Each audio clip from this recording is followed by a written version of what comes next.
지금 시간이 2019년 12월 19일 목요일 새벽 1시 25분을 지나고 있습니다.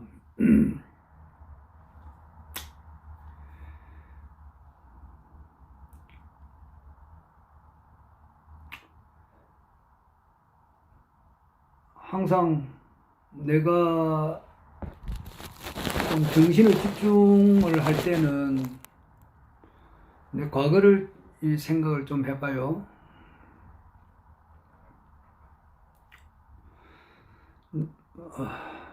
이 영상을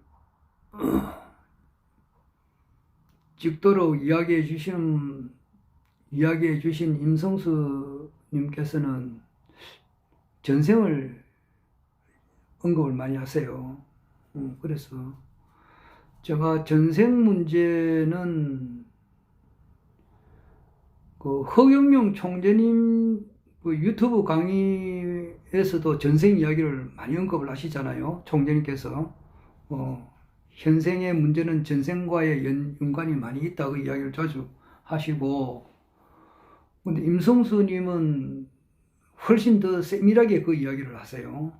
그래서 나도 좀 전생이 있었겠다 아마 이런 생각을 해보는데 더 깊게 들어가 보지는 못하고 있습니다. 근데 뭐 내 전생이 뭐였는지 어떻게 누구도 하지만은 글쎄 뭐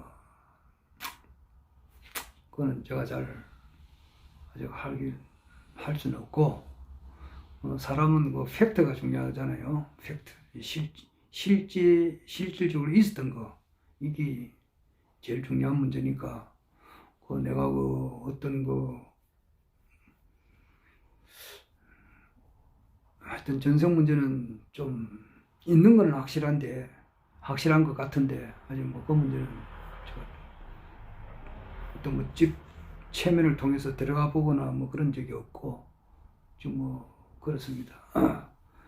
하여튼 그런데 나는 이제 일단 이번 생에서 내 과거를 생각을 많이 해보는데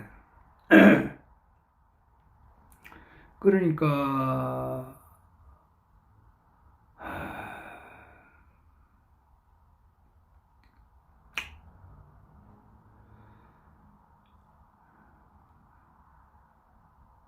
중학교 1학년 때니까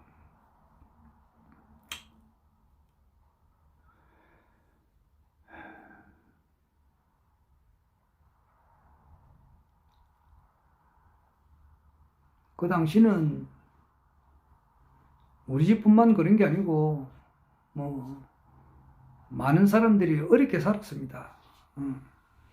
내가 태어날 그 무렵에는 다 어렵게 살았어요. 잘 사는 사람들이 그렇게 많지 않았어요. 그래서 어머니께서는 항상 그 대신동 시장에서 장사를 하러 나가셨고, 아버지는 일찍 돌아가셨고, 7살 때 돌아가셨고, 그러니까 할머니께서 저를 항상 키우시고 그랬어요. 그건 그렇고 14살 때 중학교 1학년 때에 내 친구를 이렇게 만났는데, 이요한이라고 하는 친구를 만나가지고서 내가 내 인생의 변화가 온 겁니다. 사람은 누구를 만나느냐에 따라서 그 인생 행로가 영 바뀌는 거죠. 그 친구는 절대 내 인생에 있어서 아주 큰 영향을 준 사람 중에 제 1번 타자예요. 이 요한이라고. 내하고 나이가 동갑인데 지금 뭐 서로 안 만난 지가 한 18년쯤 되네요. 2002년도까지도 만났는데, 그것도 뭐 1년에 한 번, 두 번 이렇게 만났는데, 1년에 하여튼 그때까지만 해도 해운대 백사장에서 또 해운대 그 파라다이스 호텔에서 가서 만나가지고 내가 정산도를 해야 되겠다.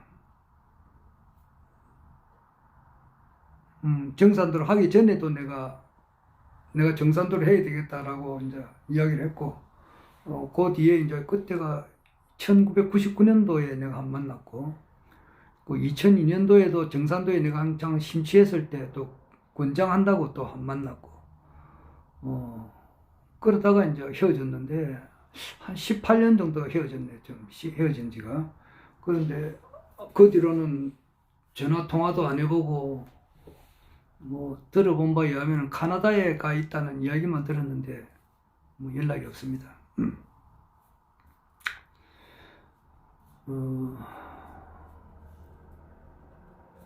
내가 그 친구의 의식을 좀 깨주기 위해서 좀 욕을 좀 했는데 너무 심하게 충격을 받아서 그러나 그런 뜻은 아니었는데 좀 기독교의 그 좀 잘못된 세뇌된 부분에 대해서 정신적인 충격을 줄 필요가 있거든요. 좀 머리가 좀 깨인 사람들한테는 그런 충격파를 좀 던져줄 필요가 있어요. 그래서 그러는가 하여튼간에 뭐 연락은 잘 안 되는데 그 친구도 엄청 공부를 많이 한 사람인데 세계적인 뭐 나중에 뭐 좀 역사의 전면에 등장할 거예요 아마. 허경영 총재님께서 대통령이 되고 난 이후 또는 뭐 세계 황제가 되고 난 이후에 나올지, 우리 같은 사람은 이제 대통령 되기 전에 이제 이렇게 국가혁명배당금당에 가입돼 가지고 좀 이래 있는 사람이지만 그 친구는 그 되고 난 뒤에 돌을 것 같고 그렇네요. 뭐 지휘 잘하고 음악 잘하고 물리 화학 천문 지리 뭐 이런 데도 아주 해박한 사람이죠. 근데 그 사람은 사주나 이런 거는 잘 모를 거야. 사주하고 오행 이런 것도 잘 모를 것 같은데 하여튼 뭐 영어는 엄청나게 잘하고 공부는 무지막지하게 많이 한 사람인데, 하여튼 그 친구로 하여금 그 친구를 만나고서 내 인생이 완전 180도로 바뀌었어요. 저는 그 친구를 매우 좋아했습니다. 매우 참 진짜 그 친구를 통해서 사랑이 뭔가를 느꼈고,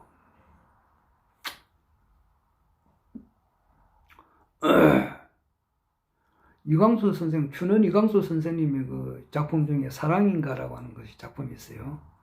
그 내용하고 좀 비슷한데, 하여튼 그 친구를 너무너무 좋아하고, 너무너무 따랐고, 그렇게 하다 보니까 그 친구가 좋아하던 책을 이렇게 읽게 되고, 책 읽는 습관을 그 친구한테 배웠어요. 둘째는 그 친구로 하여금 이제 이렇게 기독교 세계에 눈을 뜨게 되고, 그래 됐습니다. 그 친구를 통해서 책을 보고 기독교 세계에 눈을 뜨게 되다 보니까 이제 지금 100세가 되신 김명숙 교수님을 또 알게 되고, 그 김명숙 교수님의 모든 서적을 이제 독파를 함으로써 그 두 번째예요. 첫 번째는 이요한이, 두 번째는 김명숙 교수님이에요. 김명숙 교수님을 통해서 내 대가리가, 머리가 완전하게 딱 바뀌었어요. 그때가 이제 내 나이가 17살 때인가? 14, 15, 16, 17세네. 17살 때 이미, 그 당시는 이제 그러니까 책을 많이 읽다 보면 말이에요. 그 사람이 그 인생 그 명언집이 있어요. 명언집. 그러니까 도움이 될 만한, 사람 인생에 살아가면서 도움이 될 만한 그런 명언집, 그런 것도 많이 보고, 뭐 하여튼 몸에 사람에 좋다는 것은 다 봤다고 그 당시에. 그래 보다가 이제 김명수 교수님의 글을 읽게 되다 보니까 그분은 참 진짜 한평생 철학 공부만 하신 분 아니에요. 철학 공부를 통해서 예술을 이제 이렇게 권장을 하는 입장이에요. 그분 머리에는 항상 킬케고르가 있고, 칼 바르스, 뭐 칼 자스페르스, 하이데카 이런 철학자들, 그리고 이제 파스칼, 또 그분은 항상 그분 머리에는 항상 그게 있었어요. 그래서 그분의 가르침의 핵심은 뭐냐라면은 사람은 이웃을 위해서 살아야 된다 이거예요. 남을 잘 되게 해줘야 된다. 그분의 핵심은 그거예요. 거기서 벗어나지 않아요. 자기 혼자만 위해서 살지 마라. 이웃을 위해서 살아라. 이웃을 잘 되게 해줘라. 그리고 자아 완성이 인생의 목표다. 이랬거든. 자, 인생의 목표라고 해서 자아 완성, 참된 인간의 완성, 이것이 인생의 목표가 되어야 된다. 그분의 가르침의 총 결론은 그거예요. 사람은 자아 완성을 위해서 살아야 된다. 그러니까 완벽한 인간이 되는 것이 인생의 목표가 되어야 되고, 사람은 자기를 위해서 먹고 살지 말고 타인을 위해서 살아라. 이거예요. 그분의 가르침이 이제 끝나고 난 다음에는 이제 끝났다기보다는 그 다음으로는 이제 고윤봉 목사님을 내가 또 만나게 되죠. 그분은 내가 아래도 이야기했습니다만은 말이 필요 없어요. 뭐가 말이 필요 없냐면은 이 조폭들 있지 않습니까? 생각해보면. 인상이 어마어마하게 나쁘단 말이에요. 그러니까 딱 우통 벗을 필요도 없어요. 딱 보면은 전신에 문신이고 칼자국이고 이런 사람이고 얼굴에도 칼자국이 있고 말이야. 이런데 인상이 흉악스러운 사람이 덩치도 크고 말이야. 이런 사람들 가서 어디 예를 들어서 일수 썼다가 돈 안 갚는다. 그러면 그 사람들 가서 말도 필요 없어. 딱 가서 아무 말 안 하고 딱 서 있기만 해도 알아서 돈을 빌린 돈 같으면 어떤 수를 쓰든지 간에 빌려서 돈을 갚을 수밖에 없는 그런 분위기를 만들잖아요. 조폭들 중에서 그런 조폭 같으면은 그 사람 가서 말 한마디를 안 해도 그렇잖아요. 온 몸에 칼자국이고 문신이고 셀이 얼굴에 보면 그런 게 딱 얼굴 모습이나 옷 모양이나 행동하는 스타일이 그런 사람한테는 말이 필요 없잖아요. 그렇듯이 정반대예요. 그분을 딱 보면은 예수 믿으라는 말이 필요 없어요. 딱 보면 하나님의 형상 그대로예요. 하나님의 형상. 그래서 내가 딴 사람들을 별로 가치 있게 안 봐요. 워낙 그분들의 훌륭한 모습을 봤기 때문에 딴 사람들은 하나 무슨 박사, 무슨 심리학 박사, 무슨 박사, 이런 사람들은 그냥 아예 쳐다보지도 않는다고. 왜? 그만큼 뛰어나신 분이다 말이에요. 내가 한경진 목사님 계열이거든요. 어디 보니까 시카고의 조성길 박사님께서 말이야. 조성길 선생님께서 한경진 목사님 밑에서 교회를 몇 년 한 5년인가 다녔다 하더라고. 그러니까 한경진 목사님의 사위한테서 이제 어떤 교회 무슨 신학에 대한 어떤 강의를 들었다고 하시더라고. 참 그래서 조성길 박사님하고는 아직 만나보지는 않았는데 참 진짜 상당히 인연이 깊어요. 나중에 참 앞으로 내가 그분 언젠가 한번 만나보게 될 것 같은데, 그런 분들 만나가지고 밤새도록 참 그런 좋은 이야기 들으면 너무너무 좋을 것 같아요. 근데 한경정 목사님께서 이제 6.25 때 부산으로 피난 오셔가지고 그 당시에 이제 신도들 아주 어렵게 헌성을 했죠. 그 당시 이제 참 금붙이 금가락지 같은 거 있는 거 다 내가지고 교회 지은 것이 부산영락교회라고요. 그 당시 피난살이 할 때 얼마나 힘들었겠어요. 그런데도 그 교회를 짓기 위해서 헌성을 했었다고. 그래가지고 그 사람들의 피와 눈물로서 지어진 교회예요. 그러니까 임시수도 기념관, 그 당시 이제 이승만 대통령도 거기 만 3년을 부산에서 있었단 말이에요. 1950년 7월 달부터인가? 7월 달부터 1953년 7월 달까지니까 만 3년을 계셨어요. 그 당시에 부산영락교회를 지었는데, 부산영락교회에 내가 나가면서 고현포 목사님 밑에서 한 5년 정도 같이 생활을 하면서 엄청나게 그분 참 감동 감화를 받았었죠. 그러니까 그분한테는 말이 필요 없어요. 딱 보면은 성령의 열매가 그냥 그대로 얼굴에 다 나타나 버려요. 얼굴을 뿐만 그런 게 아니고 몸 전체에서 그것이 우러나니까 내 젊은 청소년기 시절 때 감동 감화를 무지무지하게 받은 사람이에요. 그래서 이제 그분을 도와야겠다. 이렇게 생각하고, 그래서 이제 전 세계 모든 사람들을 다 기독교인화 시키겠다. 그렇게 발언도 했었죠. 그 다음에 이제 기독교의 문제의 극한 상태까지 가게 되니까 그 선생님의 가르침을 이제 초월을 하게 되잖아요. 그리고 이제 그것을 좀 기독교에서는 불같이 뜨거웠다 그렇게 하면은 그것을 종이라고 하는 것은 말이야. 그러니까 에밀레 종이나 그 종이 있잖아요. 종이란 종을 만들 때 제일 중요한 거는 식히는 과정이 중요하다 하더라고. 벌겋게 달갔다가 천천히 또 식어가는 과정이 있다고. 그 식어가는 그 과정에 필요한 게 불교였다고, 내한테는. 그때 이영 박사님을 또 만났지. 그러니까 그 네 번째 스승님이에요. 이영 박사님 밑에서 이제 반야신경, 건강경 뭐 이런 걸 공부를 하고, 사홍성, 화엄경, 법화경 뭐 이런 걸 공부를 좀 했었죠. 몇 년 공부하고. 그 다음에 직접 만나보지는 않았지만 헤르만 헤세를 항상 이렇게 공부를 하면서 기독교의 그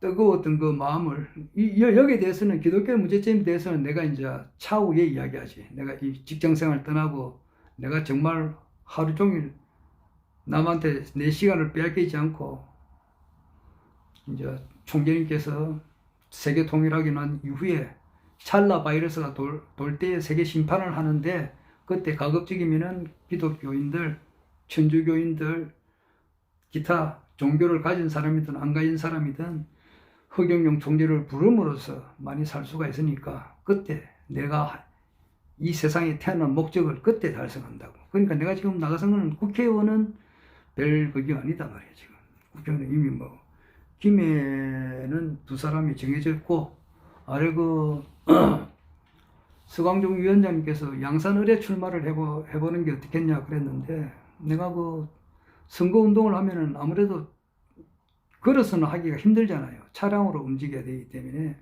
내가 운전을 못하기 때문에, 그래서 내가 참 정중하게 거절하고, 걸어서 할 수 있는 지역이 하나 있어요. 있는데 그거는 경남은 아니고 타 지역인데, 그 뭐 지역은 내가 말할 수는 없어요.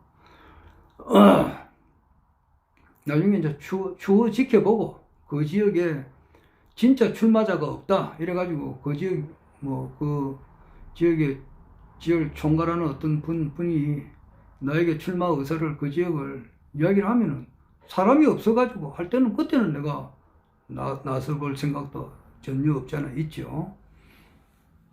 사람이 아무도 없고 뭐 253개 지역에 다 나가야 되는데 정말 사람이 없다, 진짜 없다 할 때는 내가 나가서 조금이라도 전국구 의원이 당선되는데 또 도움을 줘야 될 입장이 되는 거죠. 그때 되면 나가볼 생각이 있을지 모르지만 경남 지역은 아닙니다. 뭐 타 지역인데 그건 말하기는 어렵습니다. 그래서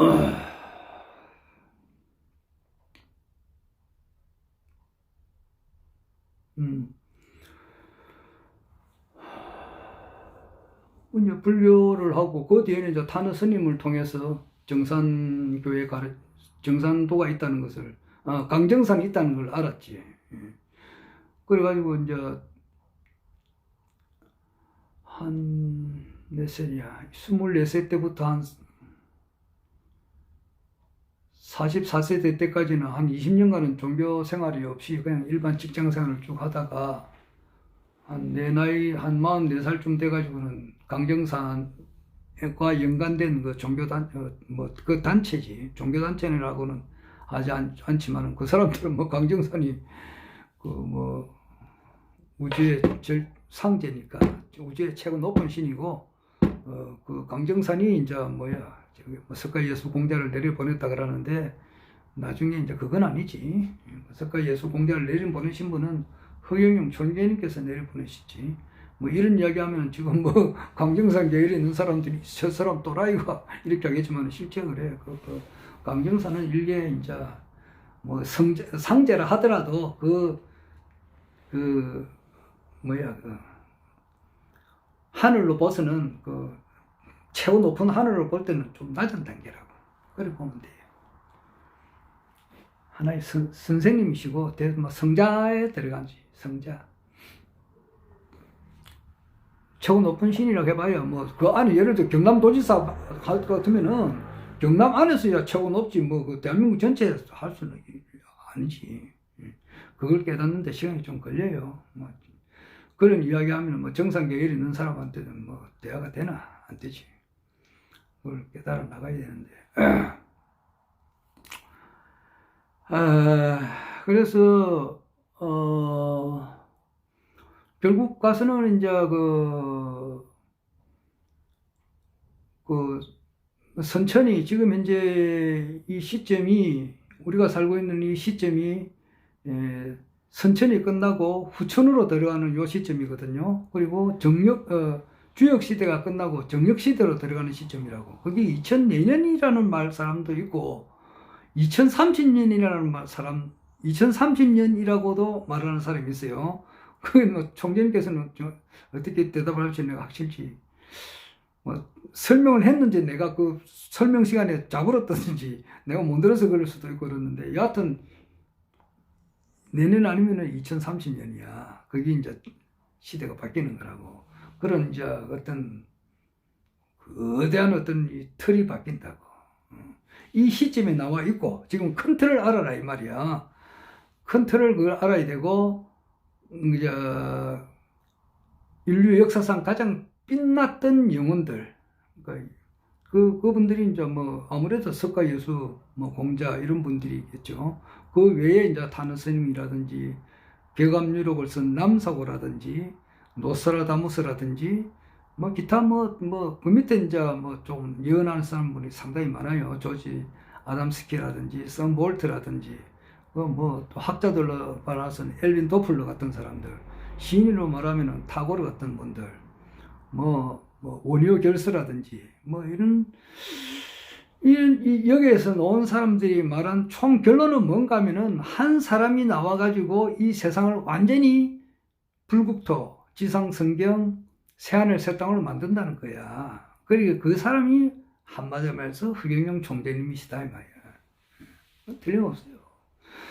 그분이 이제 오셔가지고 이 세상을 이제 그렇게 좋은 세상을 연다. 그리고 그 전에는 그래 되기 전에는 이제 어떤 극심한 이제 어려움이 있다 이 말이에요. 상당히 어려움 속에서 어려움이 극한 상태에 들어갔었을 때에 이분을 이제 많은 사람들이 알아보게 된다. 이거예요. 이게 옳은 정설이에요. 그래서 지금 이제 우리나라 정치 평론가들이 평론을 하는 거 보면은 이런 지금 현재 우리 인류 역사상 가장 뛰어나신 분들의 영혼이 가장 뛰어나신 분들의 종교 창시자들의 원깨달음을 알고 있는 사람이 거의 없어요. 최수훈 대신사라든지 김일부 대성사님 그리고 타너 스님이라든지 이런 분들의 가르침을 알고 정치 평론을 해야 되는데 그것을 밑바탕이 그것을 전혀 없어요. 그거는 완전히 옛날 캐캐묵은 옛날 성자들의 이야기고 현실성이 없다 이렇게 생각하지만 그게 아니에요. 그런 분들의 가르침이 현실화되는 시점이 내년 4월 15일 총선 이후로 그것이 현실화된다 이 말이에요. 그러니까 이 중요한 거죠. 지금 우리 정치 읽기 유튜브 강사가 자주 이야기하는데 지금 김정은이하고 트럼프하고는 지금 이제 겉으로 보면은 일촉즉발 싸움을 하는 것처럼 하고 있잖아요. 서로 쉽게 말해서 사이가 아주 안 좋은 것처럼 이렇게 이야기하는데 실제는 그렇지 않다 이 말이죠. 실제는 아주 사이가 좋다 이 말이에요. 형제, 형님 아우 그런 관계란 말이에요. 아주 사이가 좋은데 겉으로는 전 국민들을 속이고 있다 이 말이에요. 전 세계 모든 사람들을 속이고 있다 이 말이죠. 근데 이제 실제 내막을 들어가 보면 이거는 내 추측이고 그렇지만은 그 미국이 그 중국에 빚이 많이 있잖아요. 엄청난 빚이 있는데 그 빚만 있을 뿐만 아니라 지금 현재 이 속도로 나가게 되면은 미국이 지금 현재는 뭐 달러를 무한정 찍어내도 되지만은 이 속도로 계속 나가면은 그렇게 될 수가 없는 상황이 온다고. 그렇게 되면 미국이 경제가 엉망이 되어버리죠. 그리고 중국이 이제 패권을 차지하게 되니까 미국으로서는 경제적으로 또 뭐 여러 가지로 어려워지니까 이것을 해결하기 위해서 전쟁으로서 해결해 버리려고. 전쟁을 하면은 국가 간의 전쟁을 하면은 부채가 뭐 제로 된다는 그런 게 있는가 봐요. 그래서 전쟁을 하기 위해서는 뭐 전쟁을 무기로 하니까 무기를 이제 중거리 미사일을 우리 국내에 배치를 하는 것이 좋은가 봐요. 그리고 배치를 하려고 하니까 뭐 중국에는 뭐 정보기관이 없습니까? 알잖아요. 그러니까 배치를 하면 이거는 우리를 위해서 중국을 위해서 치기 위해서 배치하는 것다 이렇게 생각을 하니까 그 배치를 하기 위해서 쇼를 한다 이 말이야. 그래서 그 쉽게 말해서 크리스마스 선물을 이제 김정은이가 한방 이제 쉽게 말해서 우리나라를 향해서 2010년에 그 연평도 포격 사건이 있었던 것처럼 이명박 대통령 시절이죠. 그때 연평도에 포격을 쏜 것처럼 이번에는 평택 그 주한미군이 있는 그 부근에 인명살상이 나지 않는 한도를 살상이 나지 않는 곳을 선택해 가지고 포를 한 번 쏘지 않겠나. 안 그러면 뭐 제2의 연평도를 뭐 선택해서 쏘지 않겠나 이렇게 이야기를 해요. 그렇게 되면 미군 쪽을 향해서 이제 쏘게 돼야 미군에서는 이제 또 반격을 또 해서 쏘게 되고 뭐 그걸 한 방씩 쏜다는 그런 말도 있고 몇 방씩 쏜다는 말도 있고 뭐 그거는 그래요. 그런데 일단 크게 확전은 안 되고 일단 그렇게 이제 한다 이 말이에요. 하게 되면은 이제 미국에서는 그 미사일 배치를 하기가 쉽잖아요. 그래서 배치를 하게 된다. 그래 되면은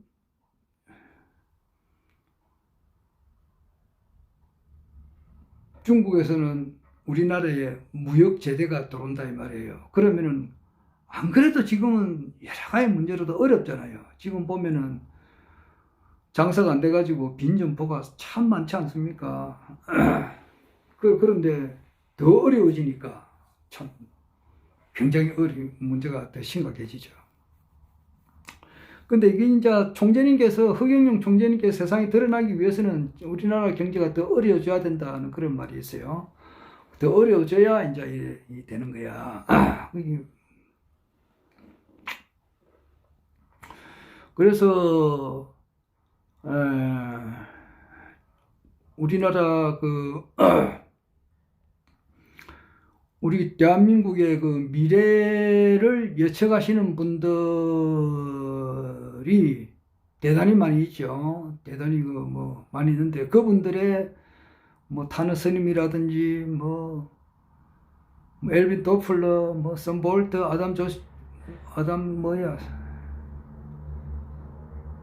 이런 분들이 한결같이 이야기하는 것은 대한민국의 미래는 굉장히 밝다. 뭐 그렇게 하잖아요. 그리고 뭐 그 강상훈 박사님의 제자이신 그 박인순 선생님께서는 우리나라 그 고대사물을 연구하신 분들이거든요. 고대사를 연구를 했다 이 말이에요. 과거를 알면은 미래를 알게 되려 물매가 트인단 말이에요. 그러니까 추측 미래를 어느 정도 본단 말이에요. 그래서 뭐냐 하면은 이분은 내년 2020년부터 대한민국에 완전 새로운 운수가 온다. 아주 좋은 일이 생길 거다.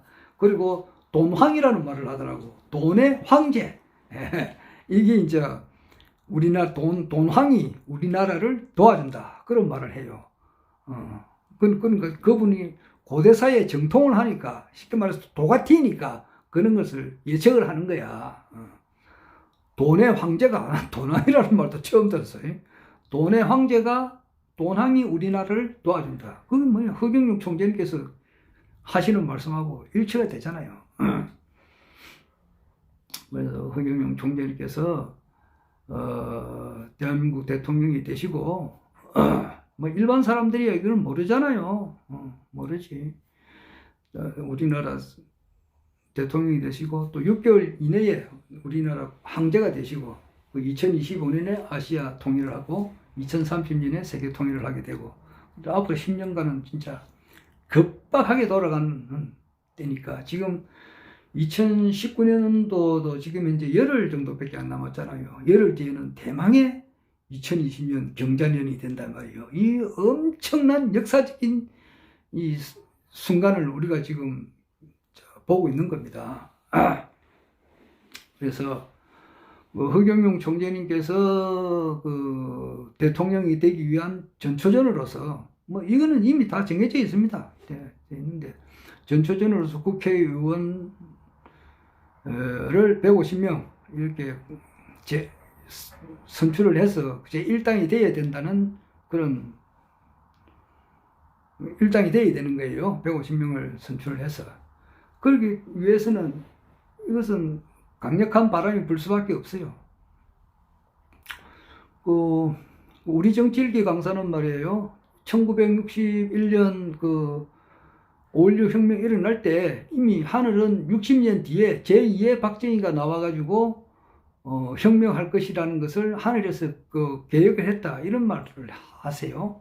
그 당시에 이제 박정희 대통령께서는 3,500명의 군인을 이끌고 혁명에 성공을 하셨지만은 이제 내년에 있는 4월 15일 국회의원 선거 때는 국민들이 깨어나요. 국민들이 이제 바보가 아니단 말입니다. 옛날에는 KBS나 MBC를 통해서만 이렇게 우리가 그런 걸 통해서 우리 국민들이 알았지만은 지금은 유튜브 세상이 돼가지고 거기서 발표하지 않는 것을 우리 국민들이 알게 된다 이 말이에요. 그래서 깨어나는 해예요. 그래서 참 진짜 실제 더불어민주당이나 자유한국당이나 희망이 없잖아요. 두 개 다 희망이 없어요. 거기에도 두 분 다 어떤 강력한 어떤 정치 지도인이 없습니다. 다 전부 다 흑살이 죽지. 흑살이 죽지. 근데 이름은 설명을 그는 안 했으니까 괜찮잖아요. 흑살이 죽지들이야. 저기 보면 전부 다 잔챙이들. 인물이 없다, 사람이 없단 말이에요. 내가 하는 말이 아니고 우리 정치 읽기 그분이 그렇게 이야기해요. 대선 주자가 없다 이 말이에요. 강력한 우리 같은 나라에서는 강력한 리더가 나와야 되는데 허경영 총재님께서 나오셨잖아요. 그리고 그분은 신인이시니까 신정정치를 편다고. 신정정치를 펴니까 이때까지 참 돈과 무관하게 진리만 이렇게 추구했었던 분, 참을 추구하고 이웃을 내 몸처럼 사랑하는 사람들, 이런 사람들이 정치 전면에 부상을 해서 신정 정치 시대를 여는데 허경영 총재님의 손과 발이 되어서 이 세상을 바르게 만든다 이 말이에요. 틀림없어요. 그래서 내년 총선 전에는 지금 현재는 말이에요. 허경영 총재님에 대해서는 많은 사람들이 잘 모르고 있잖아요. 지금 PD다든 방송국에 있는 사람들도 말할 것도 없고, 전혀 정치 평론하는 사람들도 모르잖아요. 모르니까 말을 못하지만, 앞으로는 이게 진실은 밝혀지니까 반드시 알려지게 돼요. 아마 4월 15일 전으로 강력한 태풍이 불 거예요. 이제 어떤 태풍인지는 이제 두고 봐야 되죠. 참 재밌을 거예요. 이 현실 세상은 영화보다 100만 배, 1000만 배 더 재밌어요.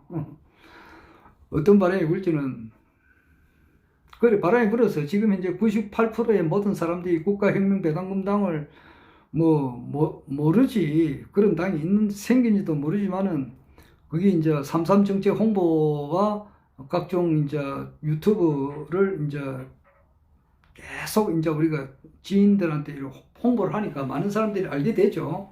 알게 되고 메이저 방송에서 KBC나 MBC에서 허경영 총재님이 헛자도 방송을 안 하니까 사람들이 민가민가하고 있는데, 그것을 내가 볼 때는 크게 방송을 하지 않을래야 안 할 수가 없는 그런 큰 사건이 오지 않을까 내 개인적으로 생각을 해봐요. 사람이 조명섭이라고 우리나라 21살 됐는데 현인의 신라의 달밤을 불러서 히트 시킨 사람이 있잖아요. 그 사람 요즘 보니까 딴 노래도 많이 부르더라고. 오늘 보니까 배우 노래도 부르던데 잘 부르더라고. 그래서 그 사람이 쉽게 말해 떴다 이 말이야. 유명해졌다 이 말이지. 그런 것은 불과 한 보름 만에 세계 우리 국내적인 스타가 되어버린 거지. 천상의 목소리 조명석 이래가지고 뜨듯이 그 국가혁명배당금당이 뜨는 것은 한순간에 떠버려요. 이거는 진실이니까 반드시 드러나게 돼 있어요. 그래서 국가혁명배당금당에 이제 출마하신 분들은 대거 당선되는 그런 일이 발생될 거예요. 1999년도 10월 달인가 그때 대만에 큰 지진이 일어났거든요. 그때 그 대만에 있는 기자가 그랬어요. 딱 5초 만에 세상이 바뀌었다 그랬어요. 지진이 몇 시간 나는 게 아니거든. 딱 5초예요, 5초. 5 seconds. 5초 만에 세상이 바뀌었다 그랬는데, 총선이 지금 현재 한 120일 정도 남았으니까 시간은 아직 있어요. 그 전에, 물론, 3.3 정책 홍보도 많이 하고, 그 다음에 허경영 총재님에 대한 유튜브 강의를 많이 이제 이렇게 알리고 있어서 많이 보고 있죠. 보고 있는데, 이렇게 전 국민들이 확 이렇게 가슴에 와 닿는 그런 일이 반드시 있을 거예요. 개별적으로는 여러 가지 상상을 해봐요. 그게 어떤 일이 되는가? 이건 하나의 망상일 걸 수도 있고, 하나의 예상적인 추측일 수도 있는데, 지금 허경영 총재님께서 활동하시는 것을 유튜브 방송에서는 많이 이제 이 방송을 하고 이랬는데, 정규 방송에서는 거의 다루지 않잖아요. 정규 방송에는 다룬다 하더라도 잘 안 다뤄줘요.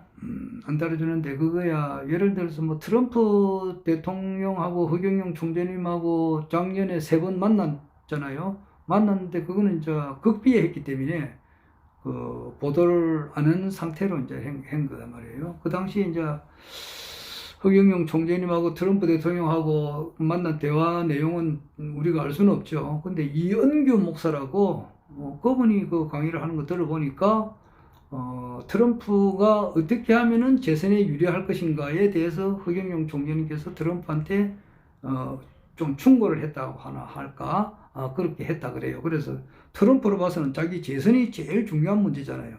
거기에 대해서 이제 조언을 받으니까 상당히 자기는 기분이 좋았겠죠. 그래서 3번이나 만나기 때문에 이제 알고 지내는 사이 알겠습니까? 일반 사람들도 3번이나 만났으면 알고 지내는 거죠. 그렇듯이 내년 작년 2018년 4월 26일 날에 문재인 대통령께서 대통령 2017년 5월 9일 날 당선됐으니까, 그러니까 대통령 되고 1년이 좀 안 돼가지고 2018년 4월 26일 날 처음으로 김정은 국방위원장하고 처음으로 남북 정상회담이 4월 26일 날 판문점에서 있었단 말이에요.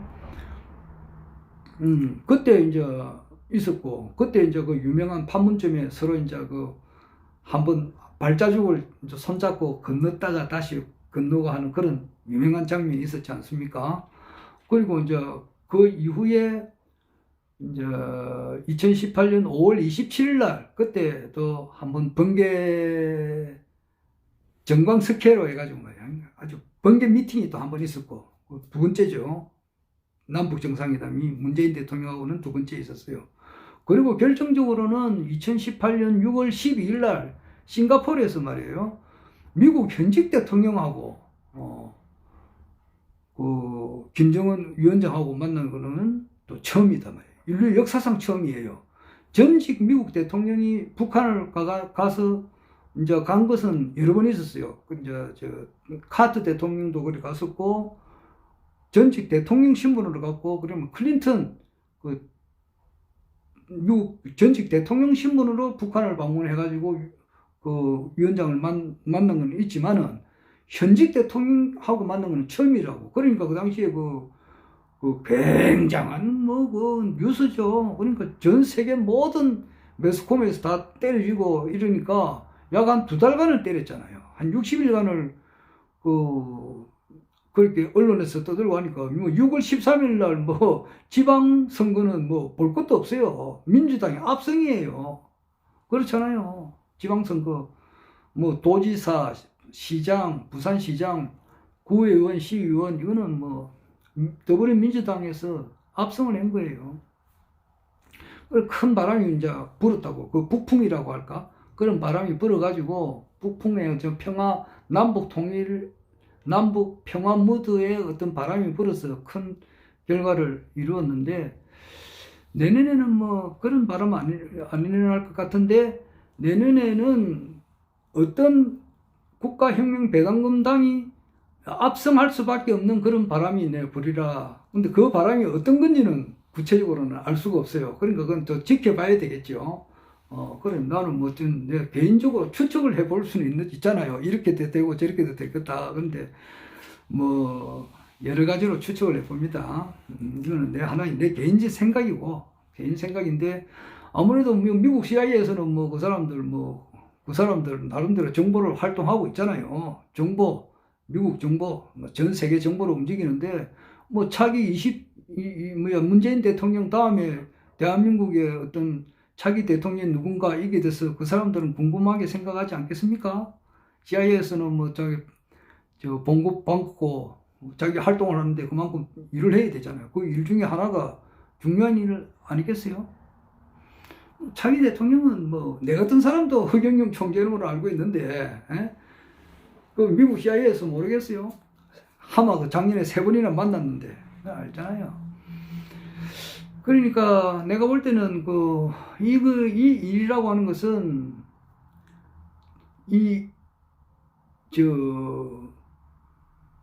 인류 역사가 1만 년 역사가 생기기 전 이 40억 년 전에 이 지구라는 별이 생겼단 말이에요. 이 지구라는 별을 창조주가 만들었을 때 만든 어떤 목적이 있을 거란 말이에요. 그 목적이 지금 성취되는 때라고. 이걸 또 아셔야 돼. 그러니까 이 목적이 성취되는 때라고. 석가공제 예수를 이 땅에 내려보내시는 분이 이 땅에 이제 사람의 몸을 입고 오셔가지고 이 뜻을 성취를 한단 말이야. 성취를 하기 위해서 당을 만드는 거야. 그 국가혁명배당금당을 만들고 그 당을 기반으로 해서 대통령 출마를 하고, 이거 한국 대통령만 되는 게 목적이 아니라고. 내가 잘 이야기하지만은 한국 대통령은 하나의 디딤돌로 해가지고 전 세계를 다스리는 세계 황제가 된다 이 말이야. 그걸 간단하게 해요. 그때 이제 신인의 능력을 그때 발휘를 한단 말이에요. 12가지의 어떤 일반 사람들이 쓸 수 없는 그런 능력을 그때 발휘해야 돼요. 그 이제 대통령 취임식 때 발휘를 하게 되죠. 하여튼 그런 거고,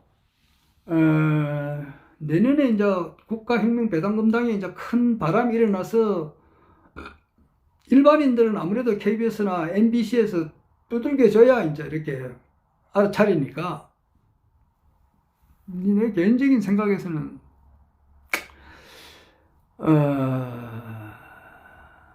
이 트럼프 대통령이 말이야, 내년에 미 대선도 있고 이랬는데, 3번이나, 작년에 허경영 총재는 3번이나 만났는데, 뭐 총선 전에 또 만날 수도 아니겠나? 이건 내 개인 생각입니다. 안 그래요? 뭐, 천상 신명세계에서 작업을 안 하겠어요? 정신 똑바로 차려가지고 안 하겠어요? 가가지고 뭐, 사람들의 마음에 말이야. 이거 한국에 와서, 작년에는 3번이나 찾아가서, 허경영 총재님께서 3번이나 미국 가서 찾아가서 만났지만, 이번에는 뭐 자기가 찾아올 수도 있잖아요. 한국에 와가지고, 국회 바로 앞에 여의도 극동 VIP 빌딩 602호에 당사가 있으니까, 거기 방문할 수도 아니겠어요? 이거는 내 추측입니다. 그래 되면은, 국내 언론에서 KBS, MBC에서 뭐 보도를 안 할래 안 할 수가 있겠습니까? 전 세계에서 보도를 다 할 건데. 그래 되면 자연히 뭐 홍보가 안 되겠나 이런 생각도 해봐요. 하나의 뭐 될 확률이 뭐 있을지 없을지 뭐 0.01%도 없을 수도 있는데, 하여튼 이런 생각 저런 생각을 해봐요. 어쨌든지 간에 모든 사람들이 국가혁명배당금당을 알아볼 수밖에 없는 그런 큰 바람이 부는 것은 확실하고, 뭐 또 바람만 기대하고 있어서는 안 되겠죠.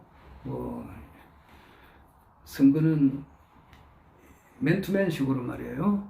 저게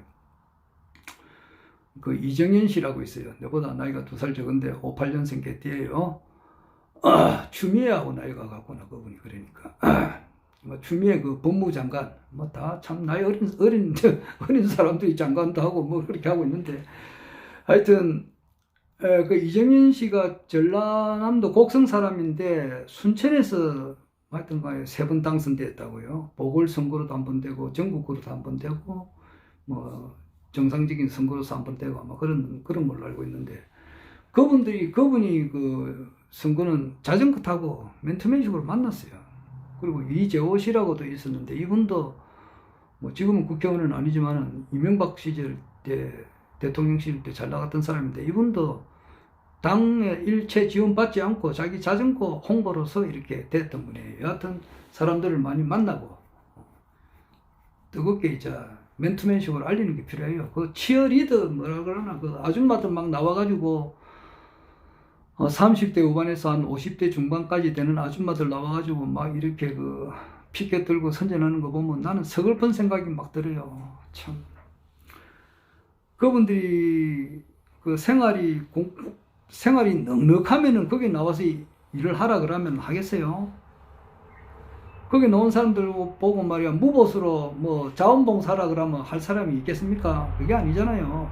다 먹고 살기 힘들어서 하루에 뭐 다 얼마 일당 받기 위해서 그렇게 움직이잖아요. 그렇게 일당 받고 움직이는 사람들의 모습을 보면은 참 가슴이 아파요. 나는 그거 볼 때마다 참 애잔한 마음이 많이 들어요. 그런 걸 필요 없어요. 내년에는 그런 거 필요 없습니다. 그런 거 필요 없이 맨투맨식으로 이렇게 부지런히 삼삼정책 홍보하고 이렇게 하다 보면은, 또 사람을 직접 만나가지고 이렇게 자기를 알리고 이렇게 하면은, 알리다가 이거는 150명 과반수가 반드시 돼야 되기 때문에 하늘에서 많아 이 말이야. 백궁에서 신명들은 정신 똑바로 차려가지고 허영임 총재님께서 일을 되는데 반드시 잘 되도록 도와줘야지.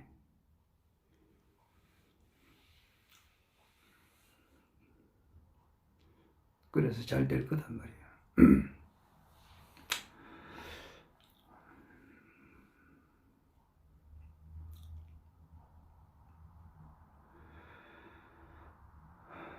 여튼 극한 상태, 이제 뭐 좀 있으면 크리스마스 선물을 뭐 김정은이하고 트럼프하고 주고받는데, 어떤 분은 크리스마스 전임 같으면은 뭐 오늘 19일이니까 뭐 내일 모레 떨어뜨릴 수도 있고, 조금 길게 가면은 1월 중순까지도 간다 이렇게 하는데, 하여튼 뭐 한 달 이내로 뭔가 일어날 것이 틀림없어요.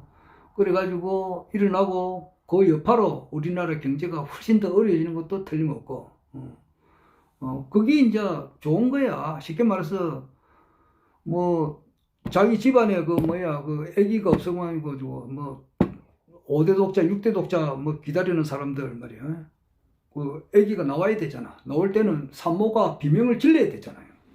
산모가 비명 아야 이렇게 비명을 지르고, 비명에 이제 그런 뭐 산고의 고통이 극한 상태에 들어가야 애기가 나오잖아요. 그렇듯이 우리의 그 어떤 그 아픔이 극에 달해야 된다고. 그 교감유록을 30년간 연구한 사람이 있어요. 이현범 선생님이라고. 이분께서 이현범 선생님하고 그 도성국사 34대 전수자 되시는 박민찬 선생님하고 같이 대화한 내용이 있어요. 그거 보면은 우리 민족이 지금 미래는 어마어마하게 밝은데,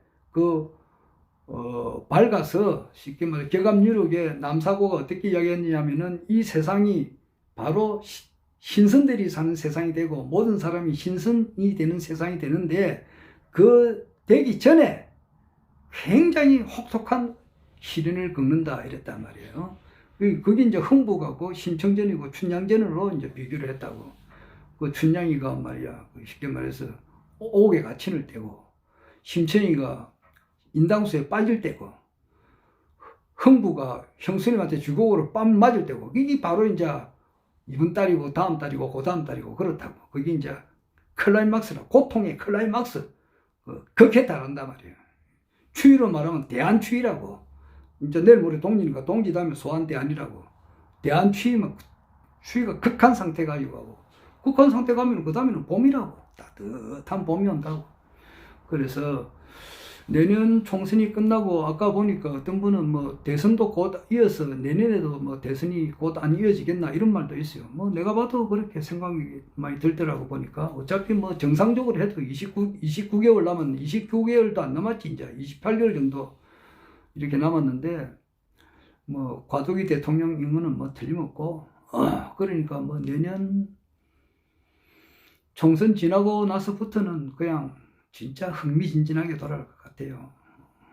아프면서도 희망이 있는 것을 보게 될 것 같고, 그게 언제 될런지는 뭐 이제 차츰차츰 밝혀지겠죠.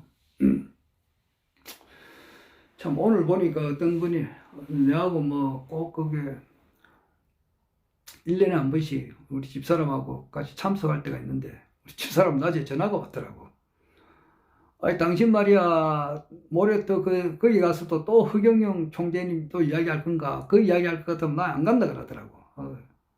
내가 보니까 22일이라. 22일 날 그날은, 내가 그날 천상 그 자리는 못 가겠다. 내가 이때까지 수십 년간을 뭐 꼭 1년에 한 번씩 그 자리에 참석했지만, 모레는 내가 경남도당 모임에 가야 되기 때문에 못 가겠다 그러니까 그렇게 잘 절충안이 됐는데, 그거 뭡니까? 쉽게 말해서 아직까지도 허경영 총재님을 제대로 알아보지 못하는 사람이 대부분이란 말이에요. 그거는 뭐냐면은, 허경영 총재님을 제대로 알아보고 국가혁명배당금당의 정회원으로 등록됐다는 것은, 이거는 보통 사람이 아니에요. 그거는 록펠러 같은 사람이에요. 내가 이야기했다시피 카네기와 록펠러와 일반 사람, 이렇게 했다 이 말이에요. 그러니까 카네기의 천재성을 록펠러가 알아보고 전국 주요한 도시 길목 좋은 데는 주유소를 계속 만들고 있었던 거예요. 그래서 벼락부자가 된 거예요. 지금 국가혁명배당금당에 소속되어 있는 주요 간부들, 그리고 당원들, 그리고 국회의원으로 출마하신 분들은 록펠러 같은 분이에요. 같이 지금 이제 주요한 도시에, 주요한 곳에는, 목 좋은 곳에 주유소를 짓고 있는 것과 같아요.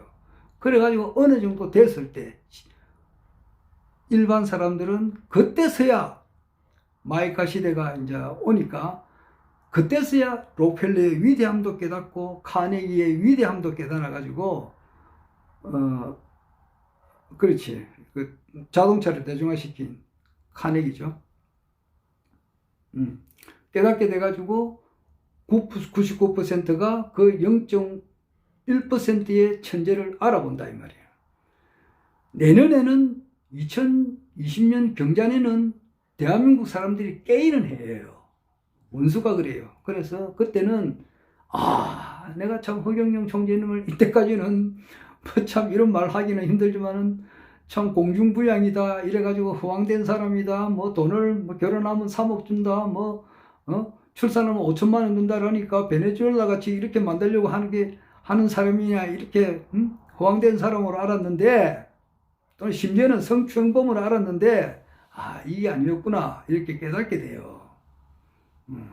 깨닫게 되고, 여하튼 허경영 총재님과 국가혁명배당금당을 지지할 수밖에 없는 그런 상황이 뭔가, 나는 아까 이야기했지만 내 추측 건데, 트럼프가 와가지고 말이야, 허경영 총재님, 아이고 네 번째로 만나네요, 이렇게 환하게 웃는 장면이 이렇게 한 번만 딱 연출해도 큰 대바람이 불 것 같기도 하고 한데, 하여튼 어떤 바람이 불는지는 몰라요. 우리나라에서 뭐 그래도 좀 인지도가 높으신 분이 국가혁명배당금당에 입당을 해가지고, 예를 들어서 뭐 이재명이나 정운찬님 이런 사람들 같은 분들, 안 그러면은 장기표 씨 같은 분들, 이런 분들이 이제 허경영 총재님의 이제 위대한 점에 이제 조금 눈을 떠가지고 뭐 입당을 한다든지, 그거는 이제 알 수는 없죠. 이래가지고 일반 사람들이 이제 이렇게 많이 깨어날 수도 있고, 여하튼 세상은 흥미진진하고 재미가 있습니다. 이 세상 돌아가고 보면은 영화보다 100만 배, 1000만 배, 억만 배 더 재미있어요. 오늘은 좀 이런저런 이야기를 내 혼자 이렇게 한번 해봤습니다. 여하튼 간에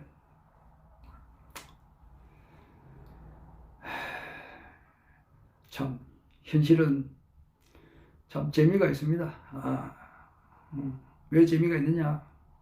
석가공자 예수를 내려보낸 이 참 우주의 창조주가 이 땅에 왔다는 그런 말도 흥미가 있고, 또 과거에 석가공자 예수의 영혼이었는데 그분이 환생을 해서 지금 이제 국회의원으로 출마하신 분도 있고, 또 대조선 사만연구소의 박인수 선생님 같은 분은 우리나라 원 역사를 바로 잡아가지고 지금 이제 공포를 하고 있잖아요. 이런 것도 참 재미가 있고, 참 모든 그 예언대로 지금 더불어민주당하고 그냥 자유한국당은 서로 피 터지게 싸우다 있는데, 지금 12월 달이죠. 12월 달, 1월 달, 2월 달까지 계속 싸워. 보게 되면 나중에 보면 기진맥진하게 됐잖아. 그때 서로 이제 두 사자가 싸워오면은 막 피 터지게 싸운다고. 그러니까 피 터지게 싸우는 과정에서 국민들이 다 안단 말이야. 사자가 두 야당이 뭔지. 우리나라 사람들이 얼마나 똑똑한 사람들인데 알게 된다고. 그래서 이제 이거는 자유한국당도 더불어민주당도 기타 소수 정당도 희망이 없다. 믿을 것은 국가혁명배당당과 허경영 총련입니다. 이런 것을 깨닫게 된다. 그 과정을 제가 지켜보고 있다고. 그러니까 참 재미가 있어요.